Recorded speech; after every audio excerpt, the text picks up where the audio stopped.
Saya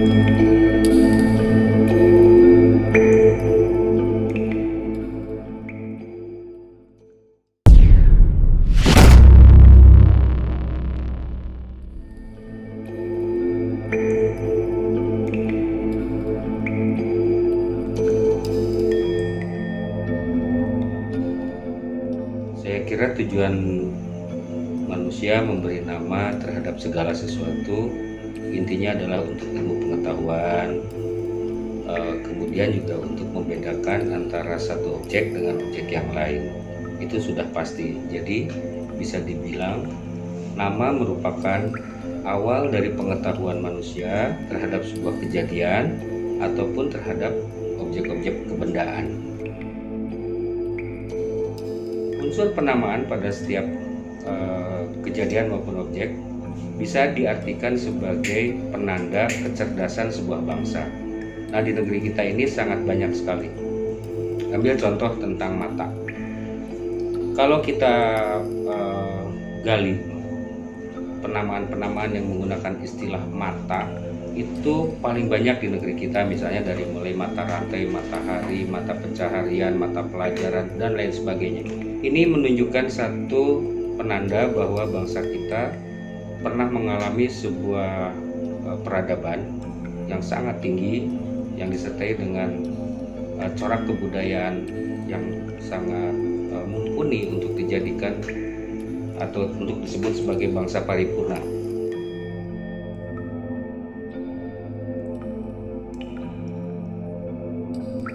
Nah, ini yang saya maksud dengan persoalan kecerdasan manusia. Bagaimana dalam sebuah peradaban manusia mampu memberikan penamaan berdasarkan kelompoknya. Misalnya untuk kelompok yang maskulin itu diberi nama tertentu, untuk kelompok feminin diberi nama tertentu.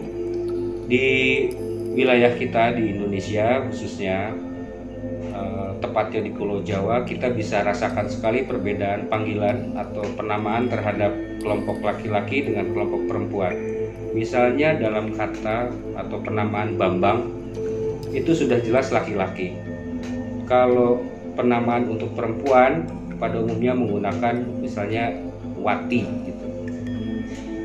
Bentuk-bentuk penamaan yang unik juga terjadi di negeri kita dalam sebutan atau pernyataan mengenai sebuah kejadian, contoh tentang sesuatu yang jatuh. Kalau di wilayah Jawa Barat itu sangat banyak, ada tisereule, tikosewat, tigedebut, titotok dan lain sebagainya, sangat banyak, dan itu menunjukkan jenis kejadiannya.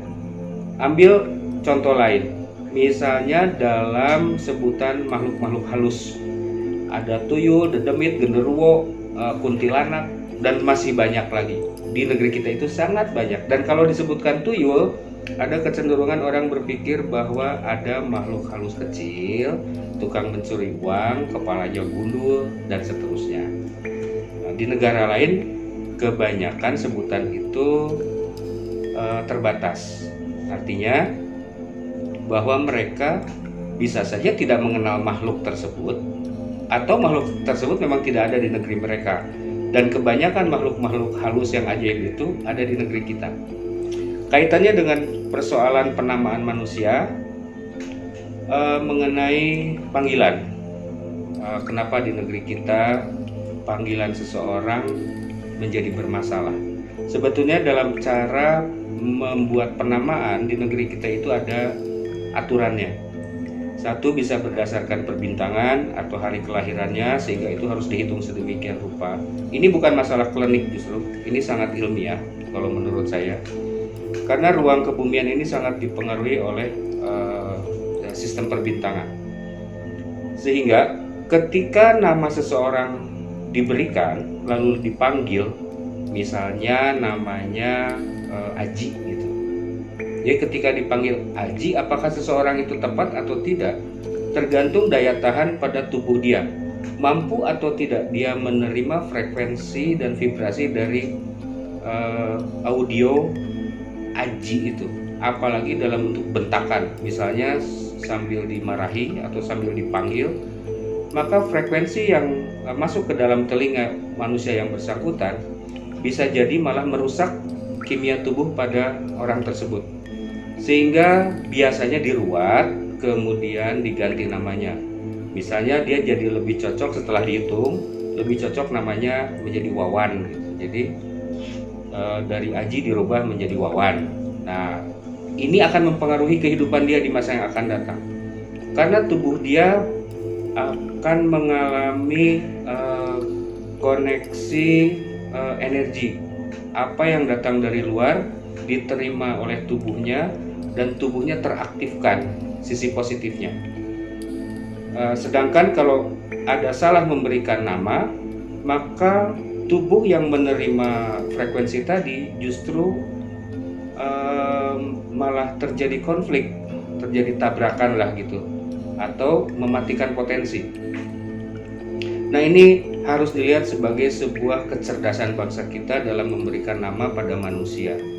Jadi persoalan nama terhadap manusia ditentukan frekuensinya, dan frekuensi tentu berkaitan dengan vibrasi. Jadi terjadi gelombang, terjadi getaran, dan apabila dipanggilnya halus mungkin tidak terlalu bermasalah.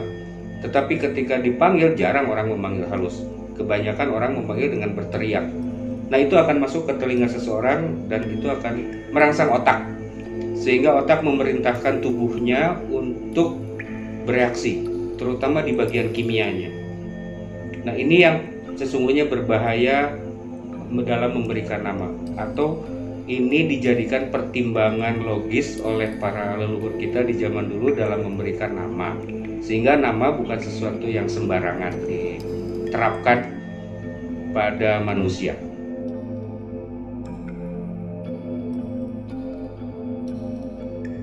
Ada karakter, kalau kita merujuk pada aksara zaman sekarang ya, ada yang disebut huruf hidup, misalnya A, I, U, E, O gitu.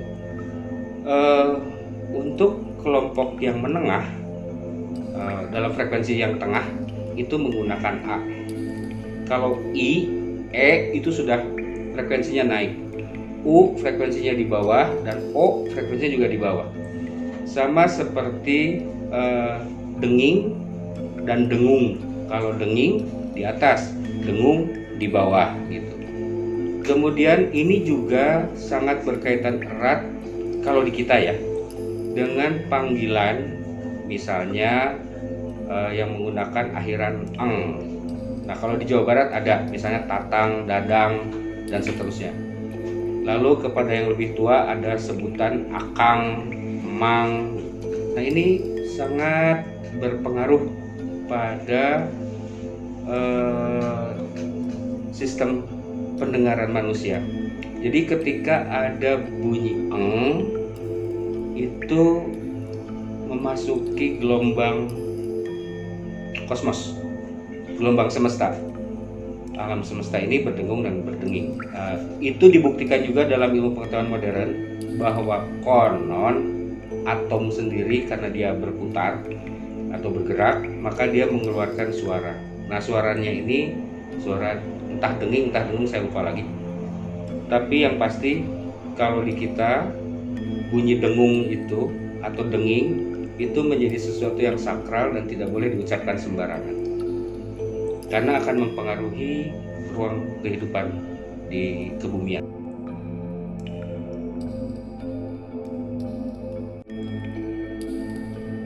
Setiap manusia punya keunikan sendiri, artinya manusia itu sangat dipengaruhi oleh ruang, waktu, dan kejadian. Itu kalau dikaitkan dalam ruang kesemestaan, ketika seseorang dipanggil dengan sebutan tertentu, maka bagian sistem sinaps atau bagian sistem saraf di kepala itu bekerja. Nah, misalnya begini, kalau kita mendengarkan bunyi denging yang kecil sekali, kita akan sangat terganggu. Demikian juga dengan bunyi dengung yang berkepanjangan, terganggu juga. Misalnya bangsa kita menggunakan nama bangsa lain, boleh jadi dia jadi tidak bereaksi tubuhnya, Si kimia tubuhnya tidak bereaksi apa-apa karena tubuhnya tidak mengenal gelombang tersebut. Sedangkan ketika menggunakan nama-nama yang milik bangsa kita sendiri, itu akan berpengaruh. Nah, kalau di kita, pada prinsipnya, bagi manusia, sesuatu yang masuk ke dalam telinga sudah pasti direspon oleh otak, atau semua yang masuk pada penginderaan manusia pasti direspon oleh otak. Nah, ini yang nantinya akan memicu sistem saraf di kepala manusia.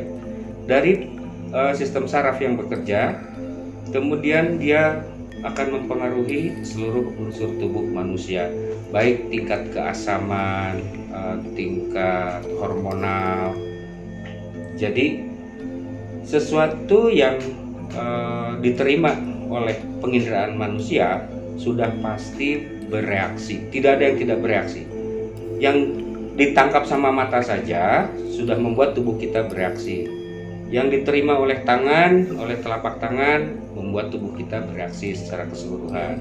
Apalagi yang diterima oleh telinga manusia, seperti halnya panggilan. Nah, reaksi inilah yang kemudian mempengaruhi kehidupan seseorang, sehingga boleh jadi seseorang menjadi sering sakit-sakitan atau badannya menjadi lemah. Itu diakibatkan karena salah dalam penamaan. Artinya frekuensinya tidak sesuai dengan tubuh dia, gitu, dengan sistem saraf yang bekerja pada badan orang yang dipanggilnya. Nah, biasanya kalau sudah seperti itu dilakukan sebuah upacara, lalu diganti nama panggilannya.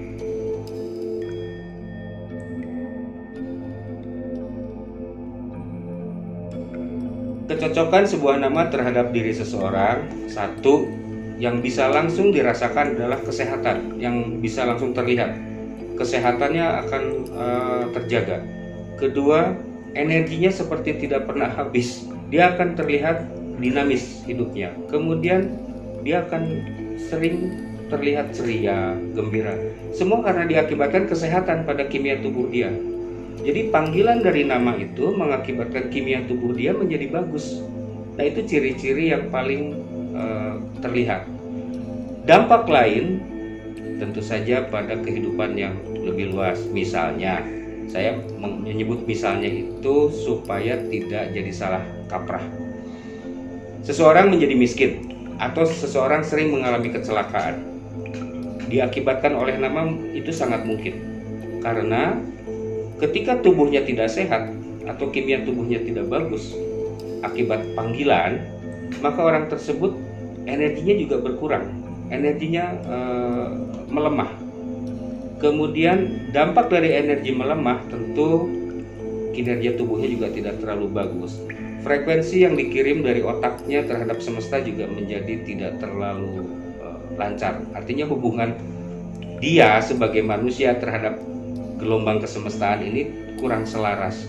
Boleh jadi itu yang mengakibatkan seseorang menjadi sakit-sakitan, miskin, dan bahkan bisa dibilang hidupnya apes gitu.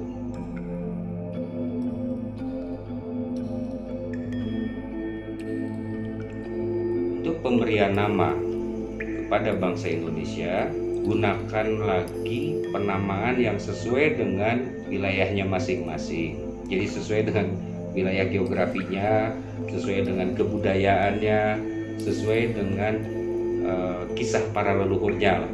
Tidak perlu malu memberikan nama yang, maaf tanda petik, sering disebut kampungan ya di zaman sekarang, sehingga bangsa kita saat ini banyak menggunakan nama-nama barat. Contohnya seperti saya.